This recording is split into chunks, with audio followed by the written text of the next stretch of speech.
खान वेला हो गया बाकी काफी सारे कामों से। इन्हों चाहिए एनआरओ इन्हों खान को छोड़ देगा। तुम अपना दिल मजबूत रखना, जेल जाने का वक्त आ चुका है। मुल्क के हालात सियासी तौर पे भी गर्म है, हम हर एक से रब्ता रखते हैं। कट ऑफ फिगर है उसको अचीव कर लिया है। खान खौफजदा नहीं होगा।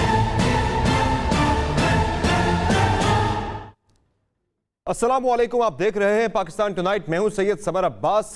तहरीक अदम एतमाद के सिलसिले में, वज़ीर आज़म को हटाने के सिलसिले में अपोजिशन की जानिब से हुकूमत और उसके इत्तेहादियों के साथ राब्तों का सिलसिला जारी है और हुकूमत के अंदर जो पर्टिकुलरली डिसग्रंटेड लोग हैं उन्हें टारगेट करने की कोशिश की जा रही है।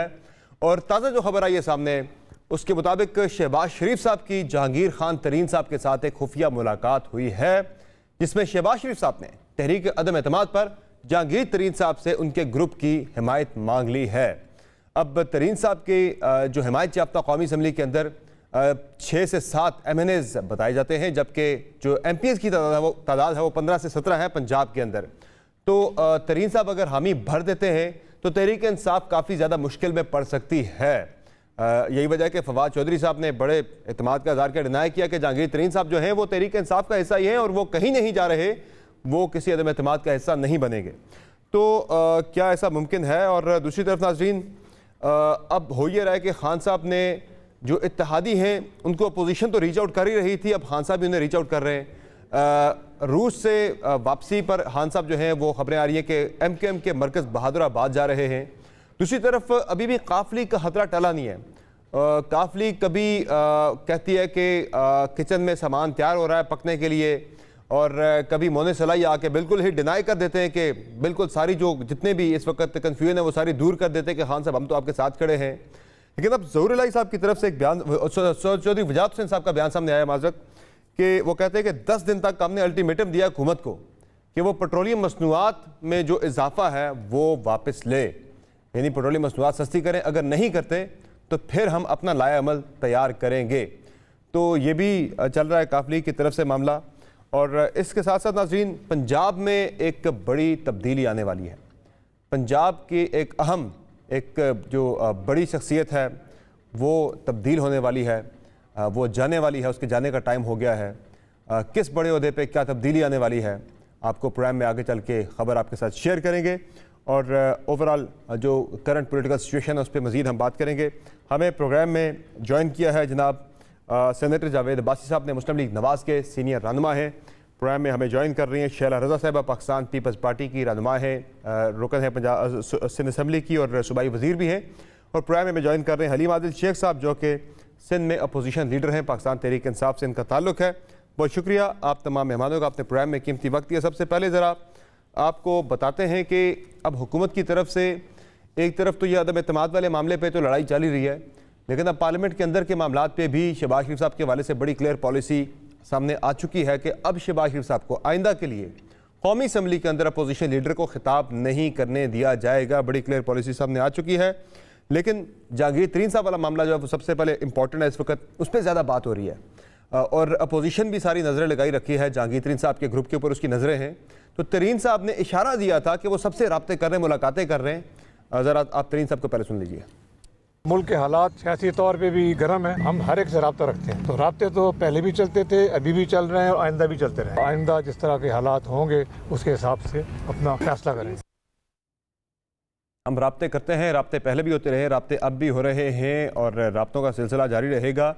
राब्तों का सिलसिला अगर ये जारी रहा जहांगीर तरीन साहब का पोजीशन के साथ, तो मेरे ख्याल से तहरीक इंसाफ मुश्किल में आ सकती है।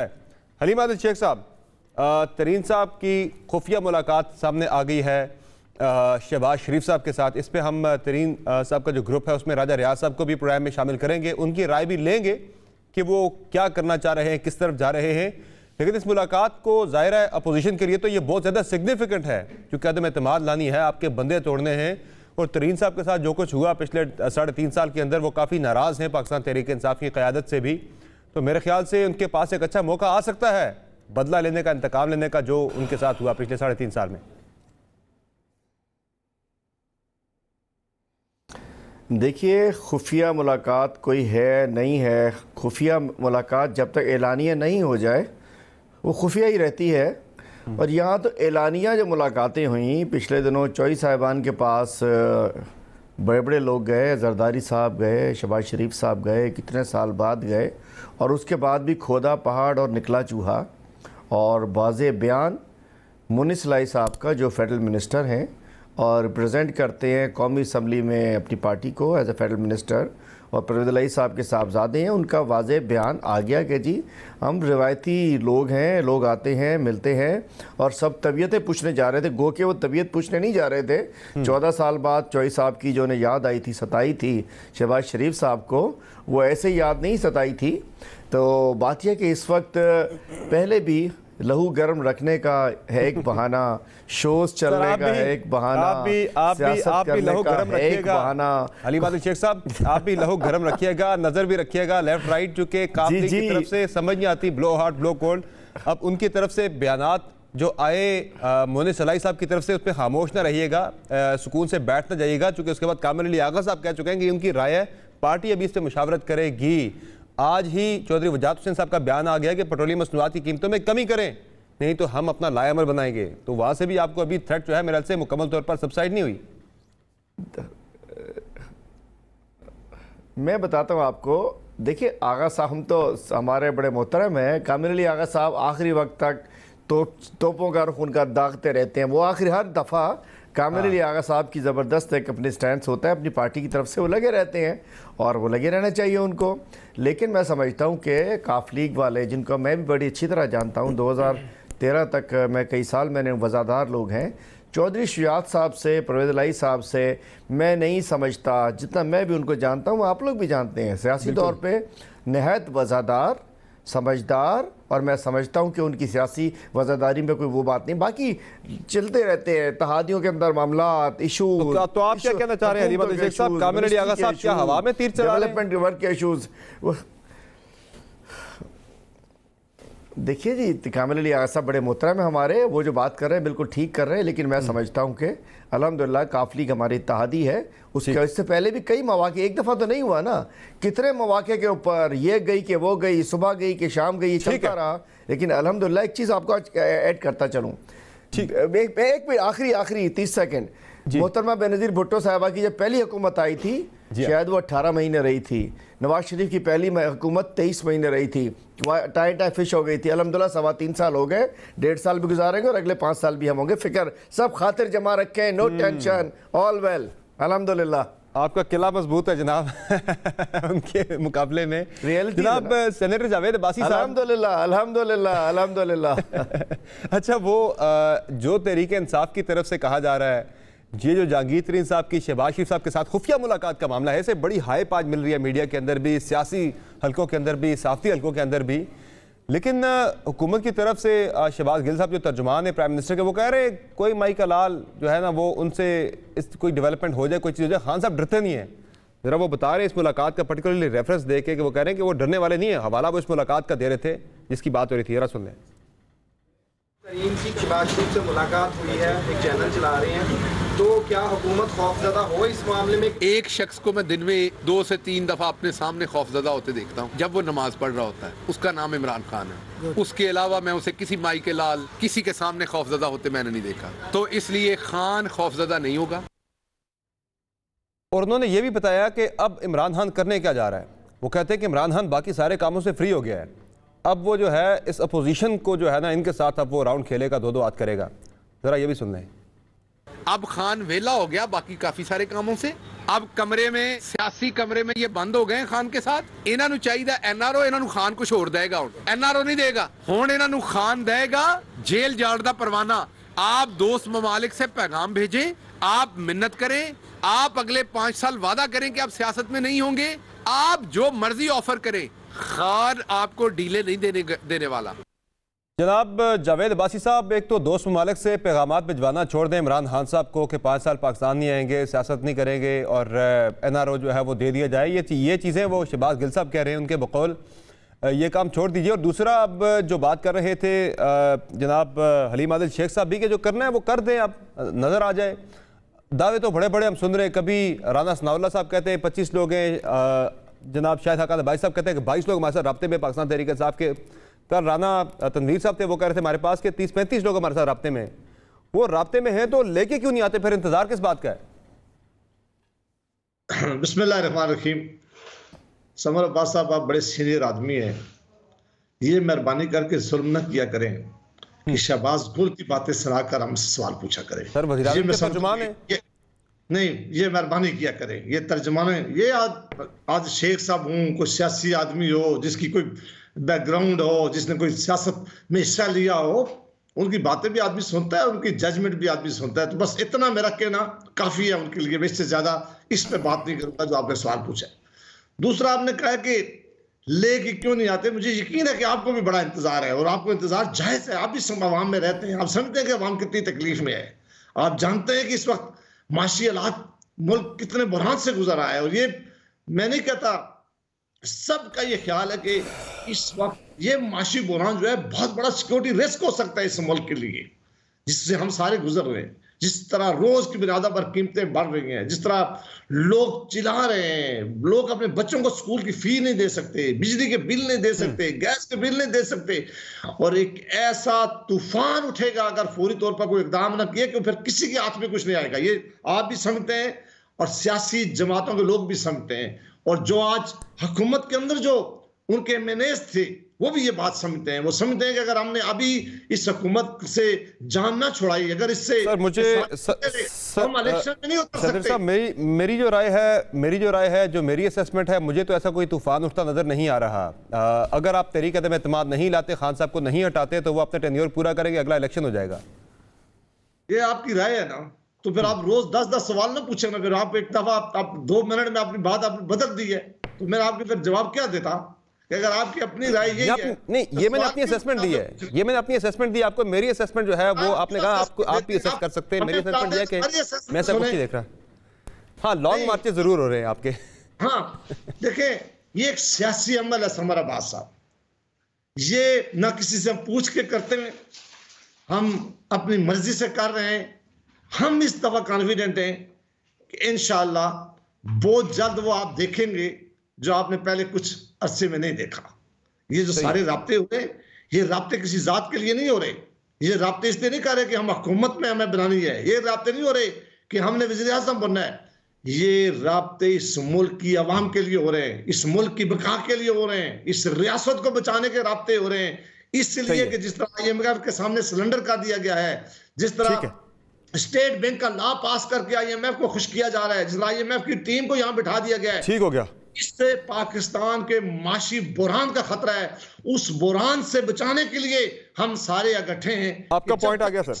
उससे जान न छुड़ाई जाए उस वक्त तक ये बुरहान नहीं टल सकता। जनाब हलीम आदिल शेख साहब, ये जो बात कर रहे थे शहबाज गिल साहब, किसी और मुल्क से राब्ते मत करवाइए, 5 साल बाहर रहेंगे, सियासत में नहीं आएंगे, ये कहाँ से राब्ते हो रहे हैं? कौन राब्ते करवा रहा है? जरा इसकी कुछ तफसीलात हैं आपके पास को मजीद? देखिए जी, ये तो मैं समझता हूँ कि गिल साहब चूँकि प्राइम मिनिस्टर साहब के तर्जुमान हैं, इसको वो खुद ही बयान कर सकते हैं। उन्होंने बयान किया है और साफ ही अगली प्रेस कॉन्फ्रेंस में उनसे मजीद क्वेश्चन कर लें, वो उसको बता देंगे। लेकिन मैं समझता हूँ कि शहबाज गिल साहब ने बिल्कुल ठीक कहा है कि अब इन तिलों में तेल नहीं है। अब लाजिम बात यह है कि इनको पता है कि इन्होंने पिछले दिनों बड़ी सीवीज़ भिजवाई, बड़ी तैयारी की, बड़े सूटेड बूटेड होके पहुँचे, अपनी अवेलेबिलिटी शो की, अपनी बरखुरदारी, अपनी फर्मा बरदारी इधर उधर शो करते रहे। जब इन्हें पता चल गया कि इनकी बरखुरदारी, इनकी फर्मा बरदारी, इनकी ताबेदारी किसी काम नहीं आनी, तो अब ये उनको पता चल गया कि जी हुण तो गल मुक गई है, अब तो खान के लिए कुछ ना कुछ करना पड़ेगा, मिलना पड़ेगा। और वो लोग जो पिछले दिनों एक दूसरे की शक्लें देखना नहीं चाहते थे, हमने देखा फिर इकट्ठे हो गए सारे। वो जो शहबाज गिल साहब कह रहे हैं कि और खान फारिग हो गया है, वो जो कहते हैं कि अब खान फारिग हो गया है, क्या इमरान खान साहब ने 1 करोड़ नौकरियां दे दी हैं? क्या 50 लाख घर बन गए हैं? क्या जनूबी पंजाब सूबा बन गया है? क्या 90 रोज के अंदर करप्शन खत्म करनी थी, करप्शन खत्म हो गई है पाकिस्तान के अंदर से? क्या पाकिस्तान खुशहाली के ट्रैक पर चढ़ गया कि वो फारिग हो गया, अब वो अपोजिशन से लड़ेगा? एक आप वाला आखिरी जुमला मैं स्टार्ट करता हूँ वहाँ से। अल्हम्दुलिल्लाह पाकिस्तान की माशी सूरत हाल खुशहाली की ट्रैक पर चल चुकी है। महंगाई की जो सूरत हाल है वो पूरी दुनिया भर की है, चेक कर लीजिए। सिर्फ मैं अगर अमेरिका, लंदन, यूरोप की बात करूँ, उसके अलावा पीछे भी हर तरफ हमारे पड़ोस में जाइए, महंगाई हर जगह ऐसी है, फ्यूल हर जगह ऐसा है, सबसे ज्यादा पाकिस्तान में है, पोस्ट कोविड साउथ एशिया में, जनूबी एशिया में सबसे ज्यादा महंगाई पाकिस्तान के अंदर है। नहीं जी, नहीं जी, नहीं जी, सबसे बड़ी तबाही हमारे पड़ोसी मुल्क इंडिया के अंदर भी है, ऐसा नहीं है। लेकिन बात यह है कि इस वक्त हमारे तमाम इकोनॉमी के इंडिकेटर्स हमारे बेहतर हो रहे हैं, हमारी इंडस्ट्री ग्रो कर रही है, हम एहसास इमरजेंसी के ज़रिए और एहसास के प्रोग्राम के ज़रिए आवाम को हम मजबूत कर रहे हैं। कामयाब जवान प्रोग्राम के तहत लोन्स दिए जा रहे हैं, हेल्थ कार्ड के ज़रिए 10-10 लाख की हेल्थ इंश्योरेंस दी जा रही है, गरीबों को प्रपोर्ट किया जा रहा है, कोई भूखा ना सोए के ज़रिए लोगों को खाना खिलाया जा रहा है। अगर एक तरफ महंगाई है तो महंगाई का तो रोजगार पे जोर के जरिए हम उसको कवर कर रहे हैं, रोजगार पैदा कर रहे हैं, अल्हम्दुलिल्लाह बेहतरी हो रही है, जिस हद तक कर सकते हैं। कहने की हद तक तो काफी चीजें हो रही हैं। शैला रजा साहिबा, उनके लिए कामयाब जवान के जरिए दीगर इकोनॉमी बेहतर हो रही है, इंडस्ट्री बेहतर हो रही है, अल्लाह करे बेहतर हो जाए। शैला साहिबा, ये जो मेरा सवाल था आपसे जहांगीर तरीन साहब के राब्तों वाला, अब जाहिर है तकिया पहले काफ लीग पे किया, काफ लीग की तरफ से मोहम्मद सलाई साहब ने बिल्कुल जो है ना कोरा जवाब दे दिया, बाद में गो के उस पर दोबारा काफ लीग मुशावरत कर रही है।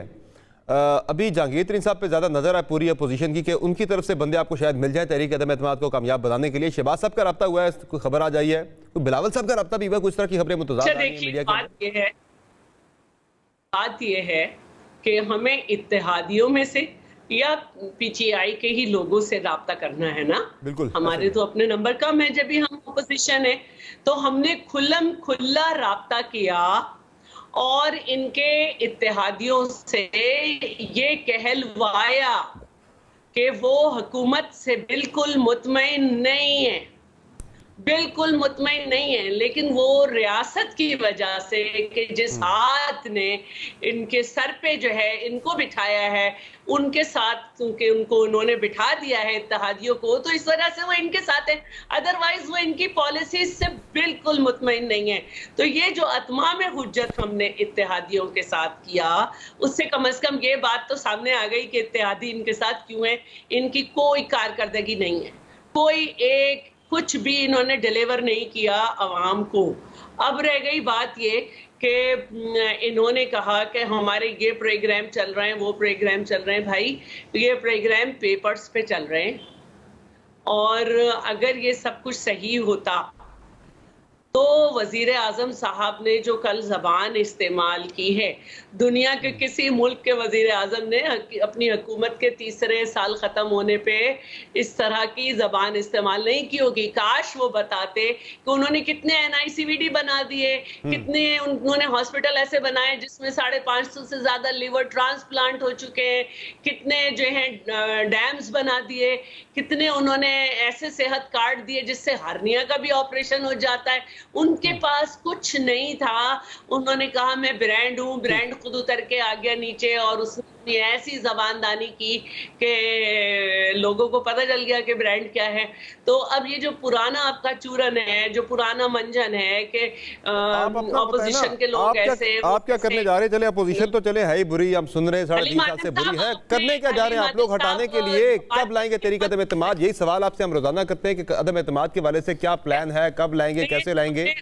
नंबर लगता है पूरा नहीं है, और कहीं ऐसा तो नहीं है कि अदम एतमाद का एक शोर मचाया जाए मुल्क के अंदर और पीछे कुछ और मकासद हासिल कर लिया जाए, कोई और हासिल कर ले मकासद? देखिए, हम जो काम कर रहे हैं खुल्लम खुल्ला कर रहे हैं। हमने तमाम इनके इत्तेहादियों से भी मिला, इनके कुछ लोगों का हमने दावा किया कि हमारे पास हैं। उसके बाद जब हम अपनी तैयारी मुकम्मल कर लेंगे, इंशाल्लाह बड़ी जल्दी आपके सामने सूरत हाल आ जाएगी। असल बात जो है वो यही है कि वजीर आजम का घबराने का इतना बड़ा वक्त शुरू हो गया है कि उन्हें पता ही नहीं चला कि उन्होंने क्या जबान बोल दी, क्या मुखातिब कर लिया लोगों को। कुछ ऐसी वजूहात जिसकी वजह से उन्होंने मोहसिन बेग के घर FIA भेज दी। कल उन्होंने खुद क्या बोला, अगर वो खुद भी ऑपोजिशन में होते तो उस पर तो चली जानी चाहिए थी FIA उनके यहाँ, लेकिन दो निज़ाम हैं। तो मैं ये समझती हूँ कि हलीम आदिल साहब, अगर ये सब कुछ इतना अच्छा होता तो लोग खुदकुशियाँ ना कर रहे होते, और अंदर का भी मामला कुछ अच्छे नहीं, आपने इस्तीफा वापस दे दिया। सही है। चले हमें एक ब्रेक पे जाना है ज़रा। अब ब्रेक पे जाने से पहले नाज़रीन, अभी जिक्र किया मोहसिन बेग साहब का, शैला रज़ा साहिबा ने, तो मोहसिन बेग साहब पे एक बड़ी कंट्रोवर्सी बनाई गई कि उन्होंने हमला कर दिया FIA के बावर्दी एहलकारों पर। एक तो बावर्दी एहलकार कोई नहीं था वहाँ पे, फिर जी पुलिस के बावर्दी लोगों पे उन्होंने गन तानी, तो पुलिस का कोई बावर्दी बंदा वहाँ पर मौजूद नहीं था। ये रेड जो है ये की गई थी FIA के सादा कपड़ों में मलबूस एहलकारों की, वो भी किसी भी वारंट के बगैर। और तरीक़ाकार भी ये होता है कि अगर आपके खिलाफ कोई साइबर क्राइम विंग में एप्लीकेशन आती है, पहले उसकी इंटरनली जांच पड़ताल की जाती है, उसके बाद फिर नोटिस भेजा जाता है। नोटिस भेजने के बाद अगर आपको लगे बंदा ताउन नहीं कर रहा, पेश नहीं हो रहा, फिर जाके रेड की जाती है। यहाँ अजीब काम हुआ, 9 बजे एप्लीकेशन आई लाहौर में और 9:30 बजे यहाँ पे मोहसिन बेग साहब के घर पे रेड हो गई। और ये जो वीडियो मैं आपको भी दिखाने जा रहा हूँ, आप सुनिएगा भी उसमें, कि जब बावर्दी पुलिस एहलकार जिन्हें देखा जा सकता है कि वो पुलिस के हैं, आइडेंटिफाई किया जा सकता है, तो वहाँ मोहसिन बेग साहब ने उनसे वारंट तलब किया कि मुझे वारंट दिखा दें। बड़ी उनके साथ कोई झगड़ा नहीं किया वहाँ पे बावर्दी लोगों के साथ।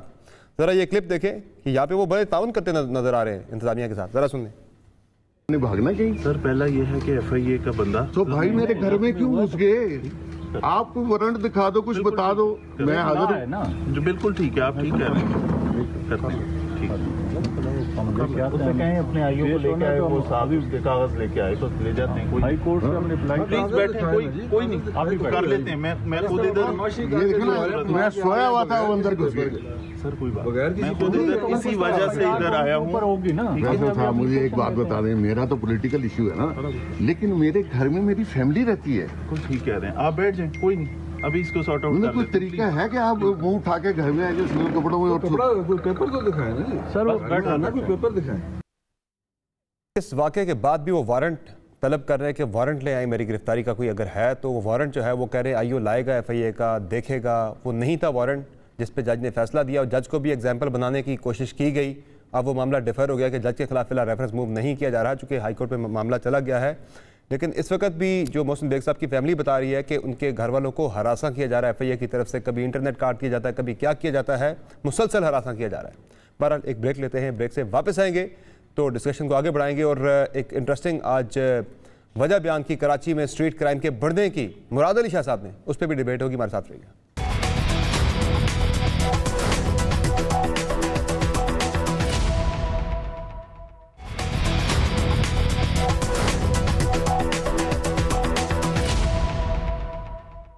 वेलकम बैक टू शो नाज़रीन। बात हो रही है मुल्क की सियासी सूरत हाल की, और इंटरेस्टिंगली आपको बताएं कि पंजाब में एक तब्दीली आने वाली है, और बड़ी इंटरेस्टिंग तब्दीली आने वाली है। एक बड़ी शख्सियत जो है वो अपने ओहदे से जाने वाली है।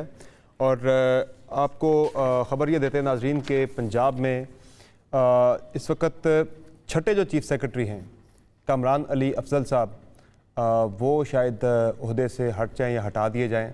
तब्दील होने वाले चीफ़ सेक्रेटरी पंजाब के ये छठे चीफ़ सेक्रेटरी होंगे। इससे पहले पाकिस्तान तहरीक इंसाफ के दौरे हुकूमत में 6 चीफ़ सेक्रेटरी, यानी ये छठे चीफ़ सेक्रेटरी जो कि ओहदे पे आए, और शायद ये भी अब तब्दील होने वाले हैं।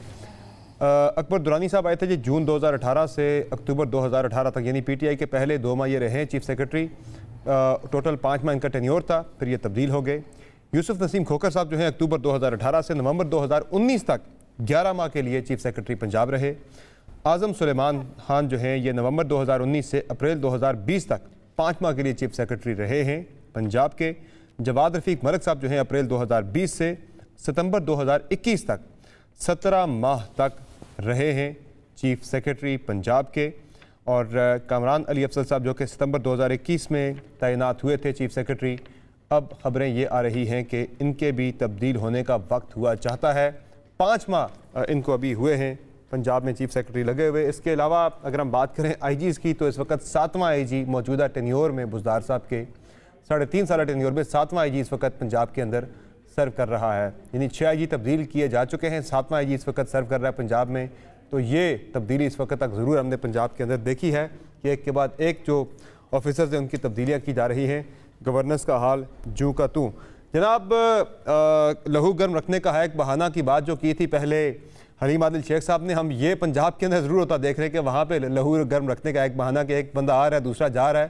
तो ये बताएं जनाब जावेद भाई साहब के पंजाब के अंदर भी कोई तब्दीली आने वाली है? चूँकि यहाँ खान साहब को तो आप टारगेट कर रहे हैं, लेकिन बुज़दार साहब के हवाले से क्या प्लान है? वहाँ ये भी खबरें आ रही है कि शायद आपको CM शिप जो है वो परवेज़ इलाही साहब को ऑफ़र करनी पड़े, या ऑफ़र कर भी दिया, कुछ खबरें ऐसी भी हैं उन्हें तब्दीली लाने के लिए वहाँ पे। देखें, ये जो अभी लिस्ट आपने गिनवाई है, असल मसला चीफ मिनिस्टर का है और ये तब्दील कर रहे हैं आईजीज को, चीफ सेक्रेटरीज को, कि उससे गवर्नेंस बेहतर हो जाए, उससे हुकूमत बेहतर चल जाए।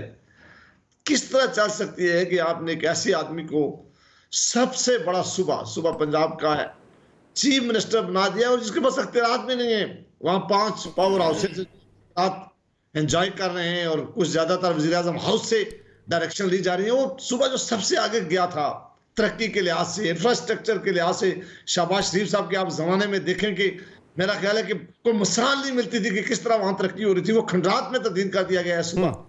ये पंजाब के लोगों के साथ बहुत बड़ा जुल्म हुआ है कि एक ऐसे आदमी को बिठा दिया गया है जिस बेचारे की, ये मैं बुजदार साहब को बिल्कुल इल्जाम नहीं देता, वो कैपेसिटी नहीं थी, ना वो कभी सोचा था उन्होंने कि मैं चीफ मिनिस्टर बनूंगा, ना उनका ख्याल था कि मैंने कभी चीफ मिनिस्टर बनना है।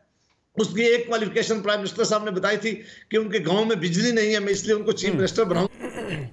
आपने ये क्राइटेरिया रखकर इस पंजाब के लोगों के साथ आपने कोई स्कोर सेटल किया तो ये बहुत बड़ी ज्यादती हुई। बहरहाल ये मौका आपके पास भी कई मरतबा आया, पंजाब में आप ला सकते थे तब्दीली, उन्हें हटाने के लिए कोशिश कर सकते थे, लेकिन नून लीग भी बड़ी क्लियर थी कि हम बुजदार साहब को नहीं हटाएंगे, ये पंजाब के अवाम भुगते बेशक, जो उनके साथ होता है हमने सियासी फ़ायदा उठाना है। 5 साल बुजदार साहब है तो हम शायद 2/3 लेकर आएंगे हम शायद वहाँ पे सियासी फ़ायदे के लिए। आपने भी कोई तब्दीली वहाँ पे नहीं लाई? मैं दोबारा आपकी तरफ होंगे सर, इस पर आपकी राय जरूर लेंगे। अच्छा मैं जी सर क्विकली इस पर रिस्पॉन्ड कर दें। ये बिल्कुल नहीं है, उनके पास एक अददी तादाद थी, उनके कुछ एतादीज मिले हुए थे, उसके बलबूते पर उनकी हुकूमत कायम थी।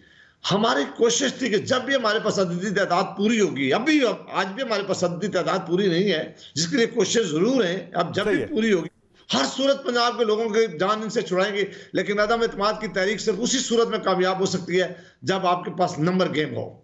सही है, वो नंबर गेम आपसे पूरी पता नहीं हो पाएगी भी या नहीं हो पाएगी। अब जो ज़रा सिंध की बात भी करते हैं, वहाँ मुराद अली शाह साहब ने आज बात की क्राइम की। हमने कल के प्रोग्राम में भी जिक्र किया था कि स्ट्रीट क्राइम बहुत ज़्यादा वहाँ पे बढ़ रहा है, और सिर्फ स्ट्रीट क्राइम नहीं बढ़ रहा बल्कि शहरियों की जानें भी लेना शुरू कर दी हैं डाकुओं ने। इस पर मुराद अली शाह साहब ने मुख्तलिफ जो उसकी वजह है उसमें एक वजह उन्होंने कहा जी महंगाई बहुत ज़्यादा है, इसकी वजह से भी ये हो रहा है। ज़रा ये सुन लें। मैं आपको ये बता दूं कि लॉ एंड ऑर्डर की सिचुएशन जो ख़राब हुई है कराची में, ऑब्वियसली सबको तशवीश है, बड़ा शहर है, अक्सर जगह पे ऐसे लोग भी इन वाक़यात में शामिल होते हैं जिनकी जो इस वक्त माशी हालात मुल्क में है उस वजह से। तो मुआशी हालात को भी ज़िम्मेदार डिक्लेयर कर दिया मुराद अली शाह साहब ने। जनाब हरीम आदिल शेख साहब, इतनी आपने महंगाई कर दी, इतने आपने हालात ख़राब कर दिए, मुआशी के लोग अब जो हैं वो चोरियों डकैतियों पर आ गए हैं। CM साहब ने जो वजह बयान किया, आज यहाँ तो खुशहालियाँ नहीं थी, बाहर से लोगों ने नौकरियाँ छोड़ के पाकिस्तान में आना था, देखिए मैं बताने के लिए लोग डाके डाले पे लग गए। देखिए सूरत हाल ये है कि वज़ीर आला साहब जो हैं वो वज़ीर दाखिला भी हैं, और इस वक्त 2022 की सूरत हाल ये है कि तकरीबन 11,000 वारदातें हो चुकी हैं इस 1.5 माह के अंदर। 13 अफराद मज़ाहमत पर कत्ल हुए हैं, 3,845 मोबाइल छीने गए हैं, 672 मोटरसाइकिलें और 20 गाड़ियाँ छीनी गई हैं, 6,087 मोटरसाइकिलें और 296 गाड़ियाँ चोरी हुई हैं। 13 अफराद बेचारे इस 1.5 माह में 2022 में वो अपनी जानों को गए हैं, जिसमें अतर मतीन साहब हों, गुज़िश्ता रोज़ एक बेचारा गार्ड हो, वो दूल्हा हो, बहुत बड़ी तादाद के ऊपर। इस वक्त लगता है कि लाइसेंस पहले मिला करता था, ड्राइविंग लाइसेंस, असले का लाइसेंस, आजकल सिंध हुकूमत ने लगता है कि लाइसेंस टू किल देकर डाकुओं को छोड़ दिया है। और ये वही डाकू हैं कि दुआ मंगी कि आपने डाकू को, उसको मुलजिम को आपने देखा कि जेल से वो निकला, पार्टी मतलब वहाँ शॉपिंग करने, पुलिस उसको लेकर गई। यहाँ तो आवे का आवा बिगड़ा हुआ है, कितने सतह के ऊपर लोगों को मारा जा रहा है। और ये बजाय इसके कि मुराद अली शाह साहब जवाब देते कि 2019 में पुलिस ऑर्डर 2019 आया जिसके अंदर पुलिस पब्लिक सेफ्टी कमीशन बनाया गया था। एक इजलास हुआ है सिर्फ अभी तक उसका, जिसके अंदर उन्होंने डॉक्टर कलीम इमाम साहब को हटाने के लिए कोई उसके अंदर पास किया, मंजूर कराया था अपना मुतालबा।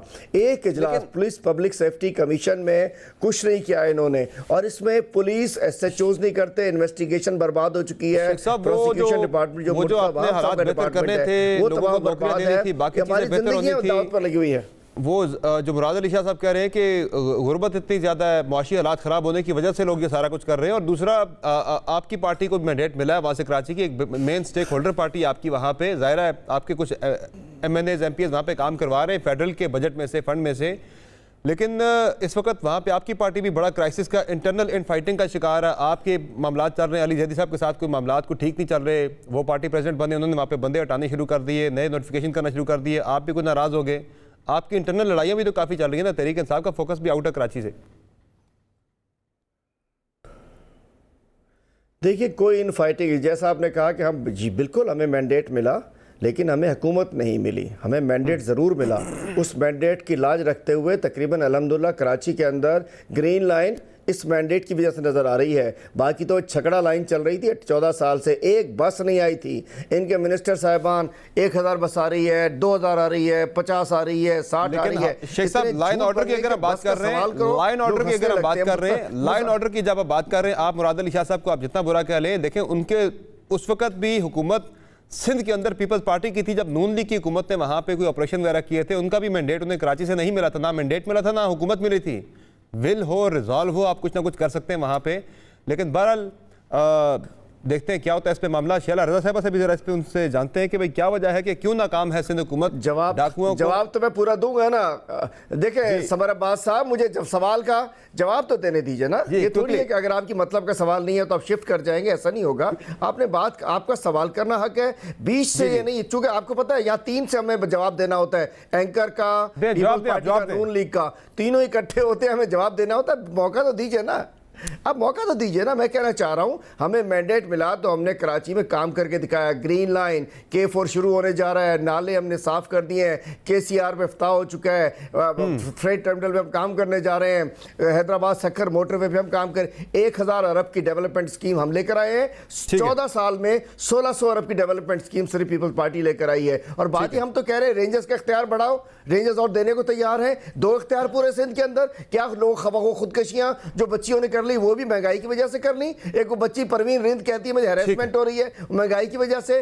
जरदारियों ने 5 भंडों को कत्ल कर दिया, 3 दिन लाशें पड़ी रही महंगाई की वजह से। नॉकआउट में 2 बच्चियों को पूरे रात बरना करके घुमाया गया, वो महंगाई की वजह से। स्टूडेंट डर के घर बैठ गई हैं महंगाई की वजह से। या तबाह बर्बाद हो गया, कोई निजाम नहीं है, पुलिस का सिस्टम नहीं है। आपका आ गया सर, पॉइंट आपका आ गया। शैला रजा साहिबा, ये बड़ी अजीब सी आज मंतक दी मुराद अली शाह साहब ने कि जी मुआशी हालात इतने खराब है, लोग डकैतियों पे आ गए हैं।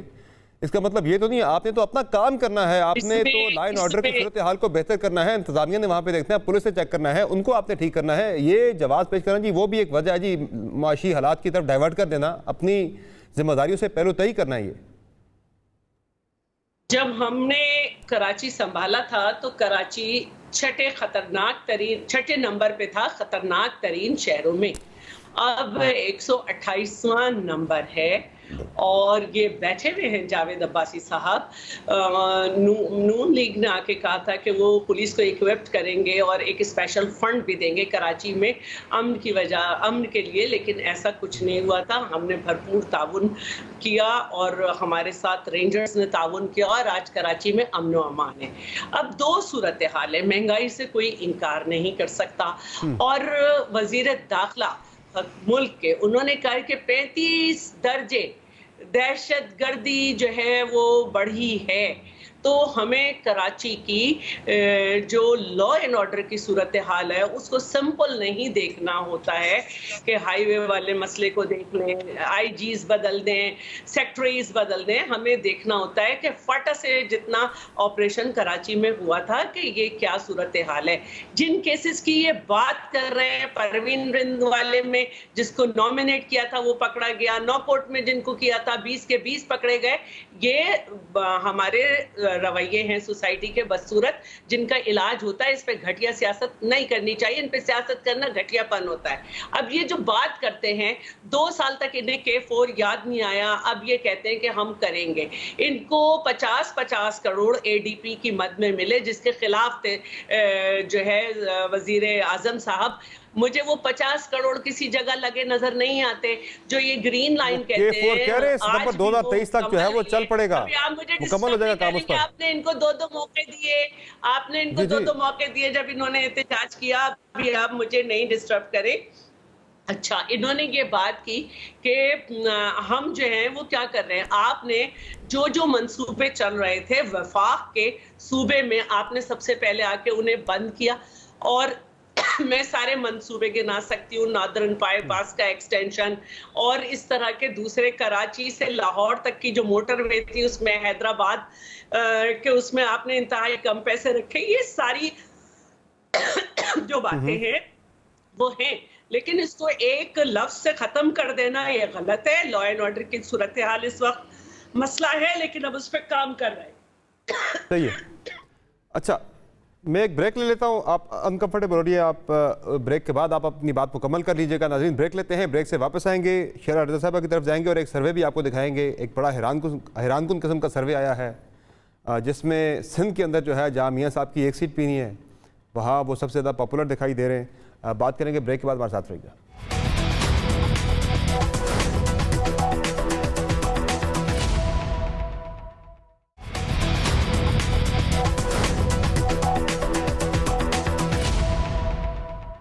वेलकम बैक शुदाजीन। गैलप सर्वे सामने आया है, बड़े हैरान कुन उसमें नताइज उसके सामने आए हैं। केपी में खान साहब जो हैं वो 44% लोगों में पॉपुलर हैं। मियाँ साहब की पॉपुलैरिटी जो है वो 46% है केपी में, जबकि बिलावल भुट्टो ज़रदारी की 24% दिखाई गई है। पंजाब में इमरान खान साहब की पॉपुलैरिटी 51% से कम होकर 33% पर आ गई है। मियाँ नवाज शरीफ की 35% से बढ़ के 58% पर चली गई है और बिलावल भुट्टो ज़रदारी की 18% से बढ़ के 24% हो गई है। और सिंध के बड़े हैरान कुन नताइज जो हैं, जिनमें इमरान खान साहब की पॉपुलैरिटी 33% थी, 33 पे ही है 2018 के बाद। अब नवाज शरीफ साहब की पॉपुलैरिटी को बूस्ट लगा है, 12% से बढ़ के 51% पर चली गई। सबसे ज़्यादा पॉपुलर सिंध में मियाँ साहब इस गैलप सर्वे के मुताबिक नज़र आ रहे हैं। बिलावल भुट्टो ज़रदारी साहब, जिनकी पॉपुलैरिटी दिसंबर 2018 में 54% थी, वो गिर के 37% पर आ गई है। तो शेरा रज़ा साहब, अपनी बात पुरानी भी मुकम्मल कीजिएगा और ज़रा इस सर्वे पर भी कमेंट कीजिएगा। अच्छा, बात पुरानी है कि देखिए, महंगाई से कोई इनकार नहीं कर सकता, क़ुव्वत खरीद नहीं है लोगों में। जब अपने बच्चे को भूखा देखता है इंसान तो वो जद्दोजहद करता है। मेरे साथ हलीम आदिल भाई बैठे हैं, इनका भी एक छोटा सा बेटा है और बच्चों के, और इस बच्चे में फ़र्क नज़र आ रहा होगा कि दूध तक बच्चे का कितना महंगा है। कितनी महंगाई है कि आप अपने बच्चे को, अगर MPA ना हो, अगर आप साहिब हैसियत ना हो, तो आप एक डब्बे तक में कितना फर्क आया है। तो मैं ये समझती हूँ है। और दूसरा जो सबसे बड़ा जुल्म है जिसका आपने जिक्र नहीं किया, मैं समझी थी कि आप उसका जिक्र करेंगे कि तमाम सूबों को तो आपने फेडरल शेयर में से 40 बिलियन दे रहे हैं, हमने भी 42 बिलियन मांगा था, लेकिन आपने 35 करके सिर्फ है ना 3 बिलियन दिया। और है ना ये कह के कि ये जो आपके टैक्स रिटर्न की मद है और इसमें एडजस्ट कर लिया, हालांकि वो 2014 और 16 में डिसाइड हो चुका था 2016 में कि आप इस तरह नहीं कर सकते। अब जहां तक सर्वे की बात है, तो मैं सोशल मीडिया पे देख रही थी कि लोगों ने उसे एनवेलप सर्वे कहा था और मैं एक ग्राउंड और मैंने मंदू खेल साहब के भी इलेक्शन में देखा और उसके बाद में NA 133 के इलेक्शन में भी मैं ग्राउंड में ही वर्क कर रही थी। तो पीपल्स पार्टी तो 5,500 से 32,313 पे गई, लेकिन नून लीग जो है वो 95 सर्वे को नहीं मानती है कि ये सर्वे दुरुस्त नहीं है। ठीक है, ठीक है, पीपल्स पार्टी कॉन्टेस्ट कर रही है। जी जनाब अबासी साहब, आपको तो सबने गैलप के बजाय एनवेलप कहा है। ठीक है, आपको भी एनवेलप सर्वे लगता है अबासी साहब? ये आपके तो भले भले हो गई है सर्वे के अंदर। बड़ी बदकिस्मती है हमारे मुल्क में कि अगर किसी के फेवर में आ जाए तो वो कहता है ये बड़े अच्छे सर्वे हैं, और अगर किसी के मुखालफ में सच सामने आ जाए तो वो कहते हैं कि उसकी क्रेडिबिलिटी के ऊपर क्वेश्चन उठते। बहरहाल मैं समझता हूँ कि पाकिस्तान के में इस सर्वे को बड़ी उससे पजराई हमेशा मिली है, सबने हमेशा इसको देखा है और इसमें कोई दूसरी राय नहीं है कि इस वक्त पाकिस्तान की तमाम सीट नहीं आती कोई आपकी वहाँ पे सर। सिंध में 51% पॉपुलर है, लेकिन अभी आप इलेक्शन लड़ रहे हैं। नवाज शरीफ साहब पॉपुलर है और सीट बड़ा मुश्किल होता है। कराची में जरा आप सुन लें कि कराची जो बदमनी का शिकार था, कराची जहाँ लाशें गिर रही थी, लाशें हो रही थी, वो मियां नवाज शरीफ साहब की जब हुकूमत आई है, इसमें कोई शक नहीं कि हमने सीट एक भी नहीं मिली आपको, सीट एक भी नहीं मिली। एक सीट के अलावा जिस पे शहबाज शरीफ साहब का फैसल वार्डा से मुकाबला हुआ था, अभी वहाँ पे मिफ्ता इस्माइल साहब ने अच्छा कॉन्टेस्ट पुट अप किया था, सीटें नहीं मिलती वहाँ पे अमली सियासत में। जनाब हलीम आदिल शेख साहब, आपको ये सर्वे कैसा लगा जी? जनाब आप एग्री करते हैं सर्वे से? क्योंकि इसमें मियाँ साहब की जरा ज़्यादा भले भले होगी सर्वे में। मैं समझता हूँ कि इस बात में मेरा शैला बहन से इस पे बिल्कुल इत्तेफाक है। मेरा इत्तेफाक है शैला बहन से, एक बात पे इत्तेफाक है कि एनवेलप सर्वे भी कोई मैं सेकंड करता हूँ, लेकिन ये एजाज शफी गिलानी साहब जमीयत का इनका जमात इस्लामी का बैकग्राउंड है, उसके बाद ये ज़ियाउल हक से इमदादें लेते रहे, फिर नवाज शरीफ साहब के साथ PM ऑफिस के अंदर उनके साथ शामिल रहे, और इस वक्त ये नून लीग को बूस्ट देने के लिए, उनके उठाने के लिए, और इस सर्वे का जब सिंध में नून लीग की मकबूलियत बताते हैं, इससे इसका तय हो जाता है कि ये एनवेलप सर्वे है और ये मैनेज सर्वे है, और ऐसा उसमें दिखाएगा। सिंध में तो कहीं नामो निशान ढूंढने को भी नहीं मिलती नून लीग, कहीं ना 3 में ना 13 में, और मैं समझता हूँ कि ये नून लीग का बड़ा जबरदस्त मे बी इस सर्वे के अंदर, इस सर्वे के मामले पे आपका और पीपल्स पार्टी का एक पेज पे आना एक नुक्ता आगाज हो, आपका आगे चल के बड़े मामलात के अंदर भी एक पेज पे होना पीपल्स पार्टी का और तहरीक इंसाफ का। बहरहाल ये जो अभी आप एक पेज पे आए, ये भी इसकी वजह नून लीग है। आगे चल के भी अगर आप किसी एक जगह एक पेज पे आते हैं, और जिसका इम्कान नज़र भी आ रहा है, कोई प्रेडिक्ट भी कर रहे हैं बहुत सारे सियासी पंडित, तो वो भी नून लीग की वजह से ही हो सकता है। बहुत शुक्रिया आप तीनों मेहमानों का, आपने प्रोग्राम में कीमती वक्त दिया। नाज़रीन, आज के प्रोग्राम का वक्त खत्म हो गया, इजाज़त दीजिए, अल्लाह हाफ़िज़।